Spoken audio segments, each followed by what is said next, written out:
Hi friends, welcome to Flavours of Home YouTube channel. ನಾನಿವತ್ತು healthy ಆಗಿರೋ ragi smoothie ಹೇಗೆ ಮಾಡೋದು ಅಂತ ತೋರಿಸ್ಕೊಡ್ತೀನಿ.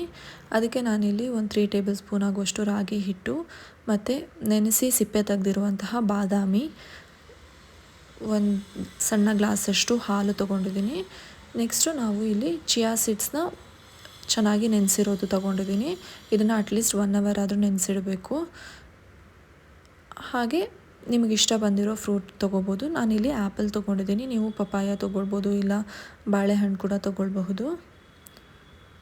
ಈ ರಾಗಿ ಸ್ಮೂತಿ ಏನಿದೆ ಅದು ಹೆಲ್ತಿ ರೆಸಿಪಿ ಆ್ಯಂಡ್ ಇದನ್ನು ನೀವು ಬೆಳಗ್ಗೆ ಬ್ರೇಕ್ಫಾಸ್ಟ್ ಆಗಿ ಕೂಡ ತೊಗೊಳ್ಬಹುದು. ಫಸ್ಟ್ ನಾನು ರಾಗಿ ಸ್ಮೂತಿ ಮಾಡೋದಕ್ಕೆ ಈ ರಾಗಿ ಪೌಡರ್ಗೆ ನೀರು ಹಾಕಿ ಕಲಿಸ್ಕೊಳ್ತೀನಿ. ರಾಗಿ ಪೌಡರ್ಗೆ ನೀರು ಹಾಕಿ ಕಲಿಸೋದ್ರಿಂದ ನಾವು ಈ ರಾಗಿ ಹಿಟ್ಟನ್ನು ಬೇಯಿಸುವಾಗ ಅದು ಗಂಟು ಆಗೋದಿಲ್ಲ. ನೀವು ಡೈರೆಕ್ಟ್ ನೀರಿಗೆ ರಾಗಿ ಹಿಟ್ಟು ಹಾಕಿ ಕಲಿಸಿದ್ರೆ ಅದು ಅಲ್ಲಲ್ಲೇ ಗಂಟಾಗಿ ಉಳಿದುಕೊಳ್ಳುತ್ತೆ, ಅಷ್ಟು ಚೆನ್ನಾಗಿ ಮಿಕ್ಸ್ ಆಗಲ್ಲ ನೀರಲ್ಲಿ. ಸೊ ನಾನು ಇದಕ್ಕೆ ನೀರು ಹಾಕಿ ಮಿಕ್ಸ್ ಮಾಡಿ ನಂತರ ಅದನ್ನು ಬಾಯ್ಲ್ ಮಾಡ್ಕೊಳ್ತೀನಿ. ನೀವು ಹಿಟ್ಟು ನೋಡಿಬಿಟ್ಟು ಹಿಟ್ಟಿಗೆ ಎಷ್ಟು ನೀರು ಬೇಕು ಅಂತ ಒಂದು ಕನ್ಸಿಸ್ಟೆನ್ಸಿಲಿ ಹಾಕ್ಕೊಳ್ಳಿ. ನೀರು ಜಾಸ್ತಿ ಆದರೂ ಪರವಾಗಿಲ್ಲ, ಬಿಕಾಸ್ ರಾಗಿನ ನೀವು ಬಾಯ್ಲ್ ಮಾಡುವಾಗ ಅದು ಗಟ್ಟಿ ಆಗಿಬಿಡತ್ತೆ. ಹೀಗೆ ಇದನ್ನು ಚೆನ್ನಾಗಿ ಗಂಟಿಲ್ದಿರೋ ಹಾಗೆ ಮಿಕ್ಸ್ ಮಾಡ್ಕೊಳ್ಳಿ.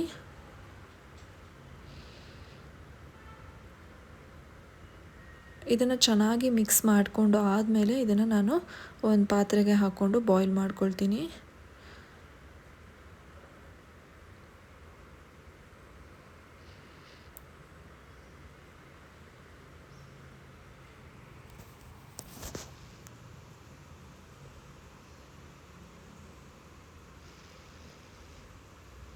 ಈಗ ನಾನಿಲ್ಲೊಂದು ಪಾತ್ರೆ ಸ್ಟವ್ ಮೇಲೆ ಇಟ್ಕೊಂಡು ಆಲ್ರೆಡಿ ಮಿಕ್ಸ್ ಮಾಡಿಟ್ಕೊಂಡಿರೋ ರಾಗಿ ಏನಿದೆ ಅದನ್ನು ಹಾಕ್ಕೊಂಡು ಮೀಡಿಯಮ್ ಫ್ಲೇಮಲ್ಲೇ ಇದನ್ನು ಚೆನ್ನಾಗಿ ಬಾಯ್ಲ್ ಮಾಡ್ಕೊಳ್ತೀನಿ. ಈ ಬಾಯ್ಲ್ ಮಾಡೋ ಟೈಮಲ್ಲಿ ನೀವು ಒಂದು ಸ್ಪೂನಲ್ಲಿ ಅದನ್ನು ಚೆನ್ನಾಗಿ ಅಲ್ಲಾಡಿಸ್ಬೇಕು, ಇಲ್ಲಾಂದರೆ ಕೆಳಗೆ ರಾಗಿ ಬಾಯ್ಲ್ ಆಗಿಬಿಟ್ಟು ಗಟ್ಟಿ ಆಗಿಬಿಡತ್ತೆ. ನೀವು ಮತ್ತೆ ಮಿಕ್ಸ್ ಮಾಡಿದರೆ ಅದು ಅಲ್ಲಲ್ಲೇ ಮುದ್ದೆ ಆಗೋ ಚಾನ್ಸಸ್ ಇರುತ್ತೆ. ಇದು ಗಂಟು ಆಗದಿರೋ ಹಾಗೆ ನೀಟಾಗಿ ನೀವು ಮಿಕ್ಸ್ ಮಾಡ್ಕೊಳ್ಳಿ. ಮೀಡಿಯಮ್ ಫ್ಲೇಮಲ್ಲಿ ಇಟ್ಕೊಂಡು ಒಂದು 5 ಮಿನಿಟ್ಸ್ ಬಾಯ್ಲ್ ಮಾಡಿದರೆ ಸಾಕು. ಇದು ಚೆನ್ನಾಗಿ ಬಾಯ್ಲ್ ಆಗಿಬಿಡತ್ತೆ. ನಿಮಗದು ಬಾಯ್ಲ್ ಆದಮೇಲೆ ಸ್ವಲ್ಪ ಕಲರ್ ಚೇಂಜ್ ಆಗುತ್ತೆ ನೋಡಿ. ಈ ಥರ ಸ್ವಲ್ಪ ದಪ್ಪ ಆಗಿ ಕಲರ್ ಸ್ವಲ್ಪ ಚೇಂಜ್ ಆದರೆ ಅದು ಬೆಂದಿದೆ ಅಂತ.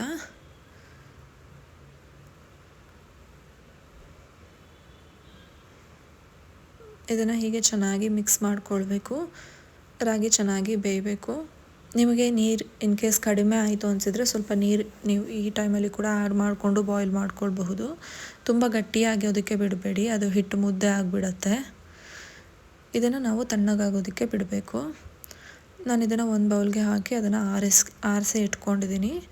ನೆಕ್ಸ್ಟ್ ರಾಗಿ ಸ್ಮೂತಿ ಮಾಡೋದಕ್ಕೆ ನಾವೊಂದು ಮಿಕ್ಸರ್ ಜಾರ್ ತೊಗೊಂಡು ಅದಕ್ಕೆ ಉಳಿದಿರೋ ಎಲ್ಲ ಐಟಮ್ಸ್ನ ಕೂಡ ಆ್ಯಡ್ ಮಾಡ್ಕೊಳ್ಬೇಕು ಒಂದೊಂದಾಗಿಯೇ. ಇಲ್ಲಿ ನಾನು ಆಲ್ರೆಡಿ ತಣ್ಣಗಾಗಿರುವಂತಹ ಬಾಯ್ಲ್ ಆಗಿರುವಂತಹ ರಾಗಿ ಏನಿದೆ ಅದನ್ನು ಹಾಕ್ಕೊಳ್ತಾ ಇದ್ದೀನಿ. ನೆಕ್ಸ್ಟ್ ಇದಕ್ಕೆ ನಾನು ಆಲ್ರೆಡಿ ಕಟ್ ಮಾಡಿ ಇಟ್ಕೊಂಡಿರೋ ಒಂದು ಆ್ಯಪಲ್ ಹಾಕ್ಕೊಳ್ತಾ ಇದ್ದೀನಿ. ಹಾಲು ಕೂಡ ಆ್ಯಡ್ ಮಾಡ್ಕೊಳ್ತಾ ಇದ್ದೀನಿ. ಹಾಲು ಆಪ್ಷನಲ್, ಇಲ್ಲಿ ನಿಮಗೆ ಹಾಲು ಬೇಕಿದ್ದರೆ ಆ್ಯಡ್ ಮಾಡ್ಕೊಳ್ಬಹುದು, ಇಲ್ಲಾಂದರೆ ಸ್ಕಿಪ್ ಮಾಡ್ಕೊಳ್ಬಹುದು. ನೆಕ್ಸ್ಟ್ ನಾನು ಸಿಪ್ಪೆ ತೆಗೆದಿಟ್ಟಿಟ್ಕೊಂಡಿರೋ ಬಾದಾಮಿ ತೊಗೊಳ್ತಾ ಇದ್ದೀನಿ. ನಿಮ್ಗೆ ಇಷ್ಟ ಬಂದಿರೋ ಡ್ರೈ ಫ್ರೂಟ್ಸ್ನ ನೀವಿಲ್ಲಿ ಆ್ಯಡ್ ಮಾಡ್ಕೊಳ್ಬಹುದು.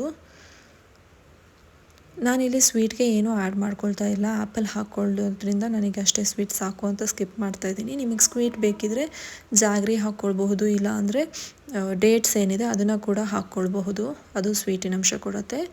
ನೆಕ್ಸ್ಟ್ ನಾನು ಚಿಯಾ ಸೀಡ್ಸ್ನ ಆ್ಯಡ್ ಮಾಡ್ಕೊಳ್ತಾ ಇದ್ದೀನಿ.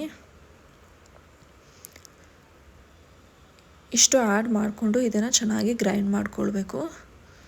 ಹೀಗೆ ಚೆನ್ನಾಗಿ ಗ್ರೈಂಡ್ ಮಾಡಿಕೊಂಡ್ರೆ healthy and tasty ragi smoothie ready ಆಗುತ್ತೆ. ಹೀಗೆ ಇನ್ನಷ್ಟು ರೆಸಿಪೀಸ್ಗಾಗಿ please do subscribe to my channel.